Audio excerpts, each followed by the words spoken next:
Y puntualmente nuestra querida Paola del Carpio de la Red de Estudios para el Desarrollo ha hecho una síntesis de los puntos más importantes en términos económicos y como siempre nos lo vas a detallar, Paola, en Facilito. ¿Cómo estás? Feliz 28, Hola, Paola. Fátima, ¿cómo estás? Feliz 28 para todos.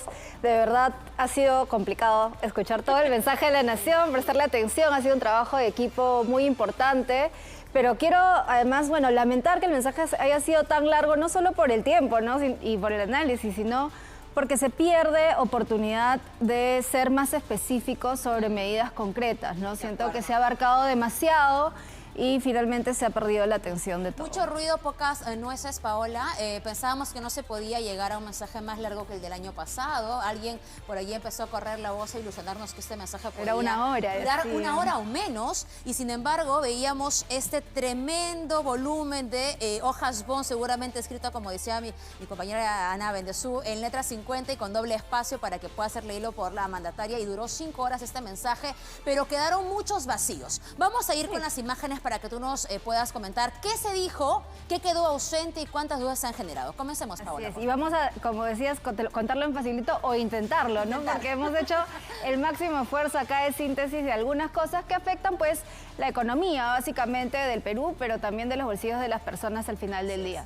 Y aquí está, yo creo que el más resaltante y que tomó 3 horas, creo, llegar a ese anuncio, pero que ya lo esperábamos, porque desde ayer se estaba hablando de ese tema, el famoso Ministerio de Infraestructura, que tendría unos 16 mil millones de soles, para fusionar 14 unidades ejecutivas. Funciona a la Autoridad Nacional de Infraestructura, las Provías, que tienen un montón de plata para hacer las carreteras, los programas de saneamiento, un montón de unidades ejecutoras puestas en un mismo ministerio. Y algo que hay que decir aquí, esto no es bueno ni malo conceptualmente. Conceptualmente, no está mal tener un ministerio que se dedique a las obras públicas. Eso ocurre en Chile, por ejemplo. Sin embargo, esto no borra los problemas de fondo del avance de nuestra inversión pública. Nuestros problemas de predios que tenemos no se van a borrar con esto. La institucionalidad además que no estaba bien, hemos perdido en los últimos años, no se ve mejor. Además, una gran pregunta acá, una gran interrogante. ¿Qué pasó con la NIN? No tiene ni un año. ¿Qué hemos aprendido de ahí? No queda claro realmente cómo se llegó aquí, ¿no? Se viene años hablando de este ministerio, que sí, que no. Hay diferentes cosas que se pueden decir a favor o en contra, pero no se entiende bien cómo llegamos aquí, qué hemos aprendido de esta experiencia de la NIN, que supuestamente respondía a una falencia anterior. Entonces, es como parche tras parche, y este es un parche bien grande, entonces hay que tener cuidado, ¿no? Y además que se supone cuando se hace de pronto autoridades tan gigantes como estas, a mí me preocupan mucho los cambios de nombres, de denominaciones, que terminan generando quizá un gasto pequeñito en cuanto a papeleo, pero que finalmente no te garantiza, más allá de tremendo sonido, que haya también una fiscalización adecuada para terminar las obras en el debido tiempo, evitar las situaciones de corrupción, por supuesto, y también una fiscalización adecuada de la calidad de las obras. Además, muy difícilmente va a ser un gasto pequeñito, Fátima. Y se dice que no va a haber gasto, pero a ver, primero va a haber un ministro para comenzar, ¿no? Y esto no fusiona ministerios, fusiona unidades ejecutoras, es algo distinto. Eso. Entonces, sí va a ser un gasto importante porque además va a haber una curva de aprendizaje. De un día para otro no se va a tener ese ministerio operando como quisiéramos, ¿no? Bueno, por otro lado, se han anunciado un montón de adjudicaciones, bastante énfasis en temas de participación privada en la inversión pública. Esto es positivo, eso es algo bueno. Mucho tiene que ver con proyectos grandes que pueden tener mucho impacto sobre el empleo, finalmente, esos proyectos de irrigación. Pero algo que sí hay que decir es que no necesariamente muchos de estos proyectos no están alineados con el famoso Plan Nacional de Infraestructura. Que, a ver, se hizo en el 2019, se actualizó, se cambiaron los proyectos y ahora venimos... No hay como un orden en la planificación de los grandes proyectos de infraestructura y eso sí es un poco preocupante. Pero es positivo, por lo menos, reconocer la importancia de la participación privada en la inversión pública para que avancemos más rápido, para que lo hagamos con más eficiencia. En el tema ferroviario, que bueno, también son temas de inversión, se han anunciado 7 rutas. Nuevamente tiene el problema de que no están todas previamente planificadas, pero ahí también se usan mecanismos como las asociaciones público-privadas y el gobierno a gobierno. Pero, por ejemplo, uno anuncia Sí. y no se da la oportunidad de explicarle a las personas qué es gobierno, Claro. qué es una asociación público-privada. No podríamos hacer todo un especial para explicar cada una de esas cosas, pero la presidenta perdió una importante oportunidad de explicar mejor por qué esto es bueno para las personas más allá de los millones, ¿no? De acuerdo. Y mientras que pasamos a la siguiente información, no nos podemos detener, sino también para comentar que se habló, además de la fusión de 2 pares de ministerios. Y claro, temprano también nuestros compañeros comentaban en un momento, si no se pudo decir hasta si son 4, si son 2, en fin, ser mucho más claros en este comentario. Y muy importante, en las casi 80 páginas no se pudo destinar un párrafo para algo tan importante como la fusión de hasta 4 o 2 pares de ministerios y explicar cuáles, cómo, cuándo, qué carácter o qué características se han analizado de cada uno de ellos para poder fusionarlos, en cuánto tiempo, cómo es que se va a hacer, decíamos Paola también, más eficiente sin que se hable también de variar los puestos de trabajo que allí se destina. Sí, ha sido bueno, vamos a fusionar 2 pares de ministerios, pero no se preocupen que no va a cambiar nada, solamente vamos a estar como fusionados y vamos a modernizar. Y punto aparte. ¿Y eso qué significa? No sabemos cuáles son los pares, no sabemos cuáles son las funciones, son compatibles, no son compatibles. Con eso no podemos decir si eso es bueno o malo, ¿no? Y una cosa como esa es lo que te decía, ¿no? Por dar anuncios a medias, finalmente los verdaderos anuncios se han perdido, ¿no? Ahora, solo una pregunta un poquito para de pronto cerrar ese tema. ¿Se puede decir que se va a ser más eficiente cuando anuncias una fusión de 4 ministerios o 2 pares de ministerios y dices no van a eliminarse puestos de trabajo, pero vamos a ser más eficientes? ¿Dónde estaría allí la eficiencia o de qué estaríamos hablando? Mira, lo primero que hay que entender es qué es lo que vas a fusionar, porque primero, imagínate que fusionas 2 ministerios cuyas funciones en verdad son muy distintas. Entonces, aunque tú quieras ganar eficiencias, en verdad, salvo que ya tendrías que haber ganado eficiencias en cada uno de esos ministerios, no vas a cambiar mucha situación. El sueldo del ministro, lo mucho, ¿no? Pero no es una situación que va a cambiar radicalmente. Entonces, con la información que tenemos, realmente no podemos decir mucho. No podemos decir mucho. Ojalá que la presidenta sepa a esas alturas de qué ministerios ella misma hablaba. Paola, por favor, continuemos. Así es. Bueno, además se habló de cambiarle el nombre al Ministerio del Interior, hablando de cambios así de nombres. Que finalmente no tenemos idea de qué implica, digamos. Por ahora, digamos que es un cambio de nombre. Pero ha habido también anuncios de que va a haber medidas para modernizar a la policía, se les va a dotar de vehículos, mejor infraestructura. Recordemos que solo 1/3 de las comisarías en nuestro país tienen infraestructura adecuada. Esto sí es bastante complicado. Y bueno, se van a instalar unidades de flagrancia. Esto suena bien, todo bien, pero también son como medidas separadas. No he visto algo que me enmarque toda una reforma, ¿no? Que me ilusione en cómo vamos a combatir esta inseguridad ciudadana que está deteniendo los negocios, la extorsión, ¿no? Incluso el tema de la minería ilegal, que vamos a hablar en un momento, pero que en verdad no ha sido abordado con fuerza, pues, ¿no? De hecho, Paola, solamente para concluir, porque tenemos que avanzar con, evidentemente, estos temas, pero el nombre del ministerio por el que iba a cambiar el Ministerio del Interior era Ministerio de Seguridad Pública. Y es importante advertir que no se trata solamente de la seguridad ciudadana, de abordar lo que haga el ministro del Interior y el sector en sí mismo, sino que es todo un problema multisectorial que incluye la Fiscalía, que incluye el Poder Judicial, que incluye todo el aparato de justicia y, por supuesto, lo colapsado que está. Tú te vas a hacer una denuncia, pero el policía no tiene todas las herramientas para poder abordar esta denuncia. Te vas al Poder Judicial y caminas en los pasillos con total inseguridad porque están las carpetas fiscales, judiciales en el suelo, no hay suficiente personal, hablan también de financiamiento y más, y sobre ello no se ha abordado. Tiene que ser toda una estructura del sistema judicial. Exacto, necesitamos un plan de verdad, ¿no? O sea, no medidas con... Además, algo que has mencionado es bien importante, ¿no? Uno va a hacer su denuncia, muchos ya ni van a hacer su denuncia, porque ¿para qué? La mayor razón cuando te dicen, ¿por qué no vas a hacer tu denuncia cuando te roban algo? Porque es una pérdida de tiempo. La confianza que tenemos en nuestras instituciones se ha perdido sustancialmente. Y eso es algo que también hay que trabajar, ¿no? Y no queda muy claro cómo. Pobreza, ahora hablamos de ello. Bueno, pobreza, sí. Reconozco como algo positivo que por fin se ha hablado de frente sobre la existencia de la pobreza urbana, que es un tema que tiene años. Realmente desde 2013, más del 50% de los pobres de nuestro país están en zonas urbanas y no tenemos nada particular para atenderlos. Recién se ha anunciado que se va a crear una estrategia contra la pobreza urbana y que se va a hacer una suerte, no lo ha dicho así, no le ha puesto nombre, se va a hacer una suerte de juntos, perdóneme, sí, Urbano. Juntos Urbano, ¿no? Que se hace una transferencia cada 2 meses para los pobres extremos en zonas urbanas. Pero no sabemos el monto, no sabemos si lo va a condicionar. Por ejemplo, Juntos Rural sí está condicionado a que lleves a tu hijo al colegio, a que le hagas chequeos, ¿no? Entonces, ahí también vacíos de información, pero yo sí resalto que por lo menos se esté tocando el tema, ¿no? Pero de todas maneras es un problema bien grande y creo que ha debido tener más protagonismo junto con el problema alimentario. El problema alimentario se ha pasado súper por la tangente, ¿no? 180 millones, creo, para mejorar el presupuesto de las ollas comunes, por ejemplo. Me parece muy bien.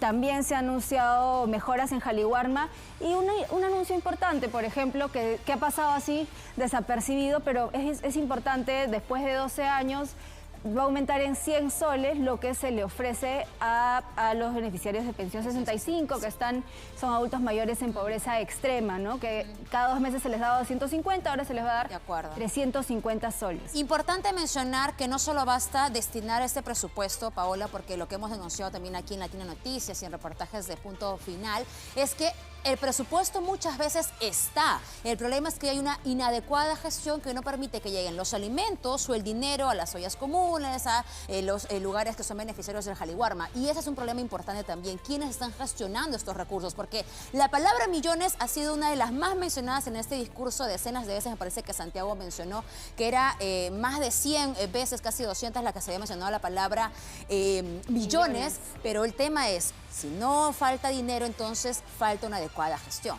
No, definitivamente, Jaliwarma, nuevamente creo que le podríamos dedicar muchos minutos a hablar de los grandes retos que tiene Jaliwarma, porque es un programa más sumamente atomizado, descentralizado, y tiene muchos retos, pero algo que mencionó también muy tangencialmente, yo pienso, la presidenta, fue el tema de la anemia, que hemos hablado, el aumento de la pobreza, el problema de la seguridad alimentaria, que afecta a más de la mitad de los peruanos. El tema de la anemia ha puesto una meta bien importante de visitas domiciliarias, que es bueno tener visitas domiciliarias, sin embargo, no es muy realista la meta que se ha puesto, porque no recuerdo el número exacto, pero la meta que ha puesto de visitas domiciliarias para ir a las casas donde están los bebés en la edad, ¿no? Tendría que multiplicar por 3.5, una cosa así, triplicar lo que ha venido haciendo hasta ahora en el año. Y algo a resaltar, que lo hemos hablado antes los jueves cuando conversamos sobre economía, es que el medicamento que más está faltando en las farmacias públicas es el sulfato ferroso. ¿Qué van, aparte de la visita domiciliaria, qué se le va a dar, qué suplemento le van a dar a esos niños? De hecho, tenemos una información más, Paola, pero importante que tú hayas mencionado el tema de las medicinas, porque me decías también que ha sido un gran ausente en el discurso de hoy, en el mensaje de la Nación de hoy, y ahora mismo personas que se atienden en el MINSA, como también aquellos que se atienden en salud, no consiguen medicamentos. Ese es un gran problema, ¿no?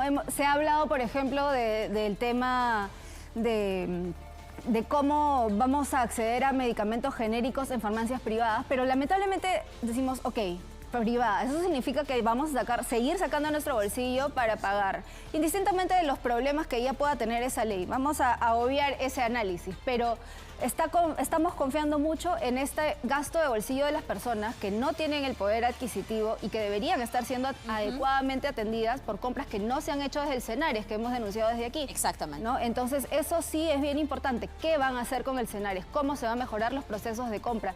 Tanto del MINSA como de salud, que también ya comenzó a fallar. Gracias por decirlo, Paola. Vamos ahora con la remuneración mínima vital. Bueno, aquí no había un anuncio muy concreto, la verdad. Ha sido...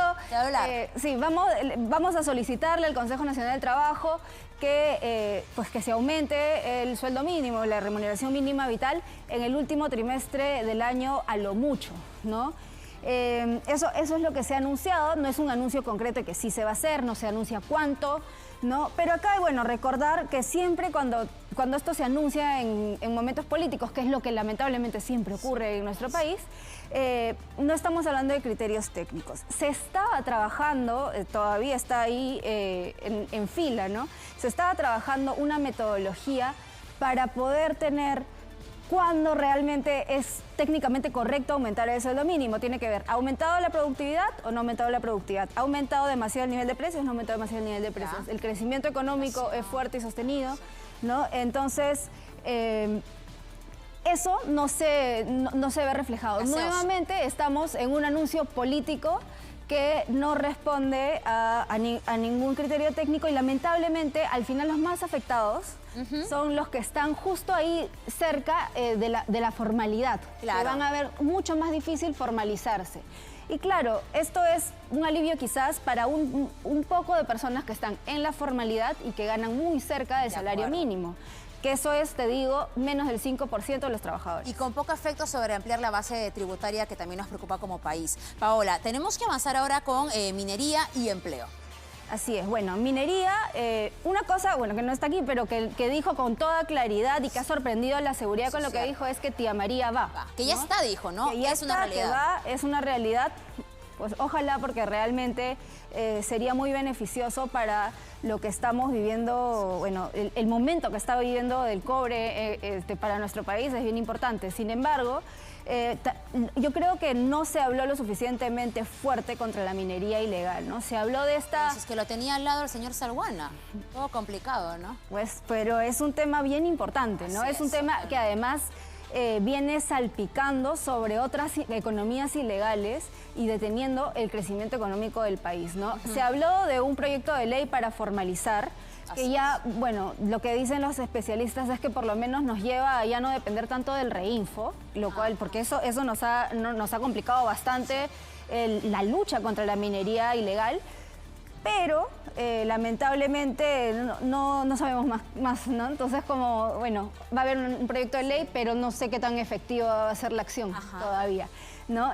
Y bueno, se han anunciado 5 nuevos proyectos de construcción, todavía sin fecha, pero por un monto importante de millones de dólares, ojalá que avancen. Me hubiera gustado nuevamente que mencione un poco más cómo van a avanzar, ¿no? Se está trabajando en el destrave. Creo que se ha estado trabajando en eso en general para los proyectos de minería, pero habría sido bueno conocer un poco más sobre ese trabajo, ¿no? Correcto. Y ahora vamos con otro tema que importa mucho, que es el empleo. A mí me parece que esto no se puede, digamos, tocar sin haber abordado el tema de seguridad ciudadana, sin hablar también de inversión privada, pero aquí son las propuestas también que ha dado la presidenta. Sí, a ver, dentro del empleo juvenil en particular, anunció algunos programas como Mi Carrera, Capacítate, que era para informar mejor a los jóvenes, capacitarlos y hacerlos más empleables. Hace unos jueves conversábamos de que 1.5 millones de jóvenes entre 15 y 29 años son NINI, que no estudian ni trabajan. Y otros que ni buscan. Y que no es por flojos. Y la gran mayoría de ellos tampoco buscan empleo. Y claro, fácil decir, ay, qué flojo, porque no es así. Tienen una serie de retos estructurales que no les permiten acceder adecuadamente a estos mercados laborales, que además no se han venido dinamizando porque la economía no ha estado avanzando como quisiéramos, ¿no es cierto? Esos 1.5 millones de jóvenes, esta serie de medidas solo, digamos, alcanza a 300.000. Podría ser más ambiciosa, pero además, fuera de los números, no sabemos realmente si se están teniendo en cuenta para estos programas estos retos estructurales que enfrentan estos jóvenes que mencionábamos, ¿no? Se está aprovechando temas digitales, por ejemplo, se está viendo horarios distintos, porque una gran parte de los ninis, por ejemplo, son mujeres que no pueden salir de casa sino más en horarios convencionales. Son algunos ejemplos, pero es mucho más faltan detalles. Ahora, en todo caso, Paola nos ha dejado un discurso de 5 horas con muchas más dudas que respuestas, porque cuando tú entendías que se estaba abordando un tema bastante complejo, finalmente se pasaba a otro asunto sin dar mayores detalles de explicar el cómo. ¿Temes que muchos de estos en realidad sean planteamientos, sí, gaseosos y que ni siquiera tengan dentro del Ejecutivo una propuesta clara y activa de lo que se va a hacer? Bueno, yo quiero creer que ha habido como un sobreentusiasmo con todo lo que se quiere hacer. Sin embargo, no se puede cantar victoria porque no sabemos realmente de prácticamente nada, sabemos el detalle, ¿no? Vamos a tener que esperar en los siguientes días. Ojalá que haya muchas preguntas hechas a los ministros, que van a ser los que van a tener que atender todas estas 5 horas de anuncios de temas de sus sectores, ¿no? Tenemos un país con serios problemas en educación, lo hemos dicho muchas veces, Paola. La anemia nos preocupa porque eso implica también postergar el futuro de nuestro país, y uno se ponía a pensar, 5 horas de discurso, la idea que te queda clara es que la Presidenta no quería que nadie la entienda, que nadie la escuche, porque no hay, por supuesto, para todos los peruanos que es la mayoría que se dedica al sector informal, además en nuestro país, que tengan la capacidad de estar 5 horas escuchándola con atención y tomen con seriedad cada uno de sus planteamientos. En algunos momentos del discurso incluso parecía ella misma no terminar de comprender lo que estaba leyendo. En el mismo Congreso no tuvo la audiencia esperada, ¿verdad? Entonces eso ha sido muy lamentable. Al final. Una vergüenza, la verdad, esa escena también.